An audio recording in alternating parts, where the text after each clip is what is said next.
Hello, আমি শাহজামাল ঠাকুরগাঁও থেকে ভিডিওতে আসলাম কিছু বিষয় আপনাদের অবগত করার জন্য। বিগত বছরে আমরা দেখেছিলাম যে এখানে মূলত এটা একটা মাঠ ছিল যেখানে আমাদের এলাকার এবং অন্যান্য এলাকা থেকে এখানে খেলতে আসতো, কিন্তু এবছরে এখানে দেখছি হঠাৎ করে এসে দেখলাম যে তারা সিম চাষ করছে। আর আপনারা জানেন সিম চাষ বর্তমান লাভজনক অবস্থায় আছে, আবার নাও আছে, এটা বলা চলে। আর এর পুষ্টিগুণ সম্পর্কে তো আপনারা জানেন যে এটাতে আমিষ রয়েছে, তো এটা আমাদের একটু হলো স্বাস্থ্যের জন্য এবং দেহের গঠনের জন্য কাজ করে থাকে। আর যে বিষয়টার জন্য আপনাদের জন্য ভিডিওটা তৈরি করছি সেটি হচ্ছে, এবার আমরা দেখেছি যে এই বছরে যেহেতু এটা লাগিয়েছিল সিম চাষ করেছিল, তো এখান থেকে ফলন হয়েছে 3 থেকে 4 বার এ পর্যন্ত যতটুকু শুনেছি। আর এখনও দেখতে পাচ্ছেন যে মাঝে মধ্যে কিন্তু ফুল দেখা যাচ্ছে, পাশাপাশি সিমও রয়েছে এখনও।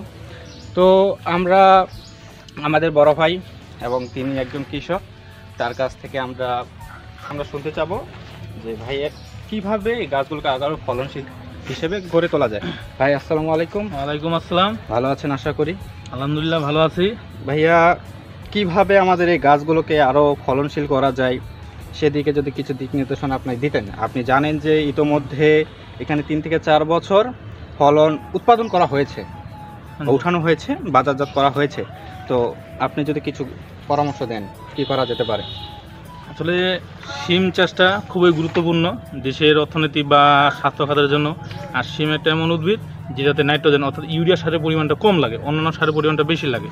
যদি আমরা এটাতে জৈব সারটা, বিশেষ করে পচা গোবর, কম্পোস্ট বা আমরা যেটাকে ভার্মি কম্পোস্ট কিছু দিয়ে তৈরি করে এই সারটা যদি ব্যবহার করি উৎপাদনটা ভালো হবে।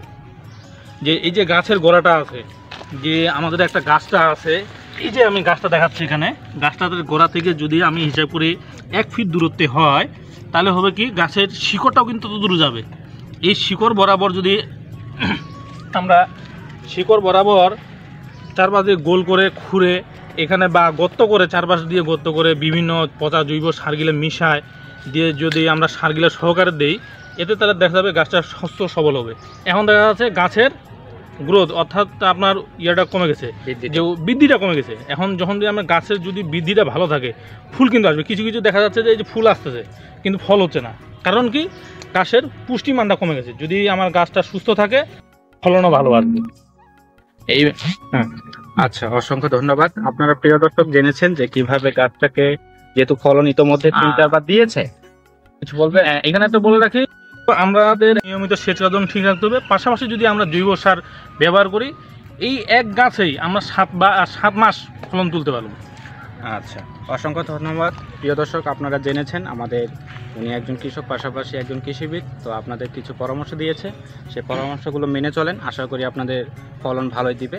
ভাই একটু ভিডিওর সম্পূর্ণ মাঠটা দেখান।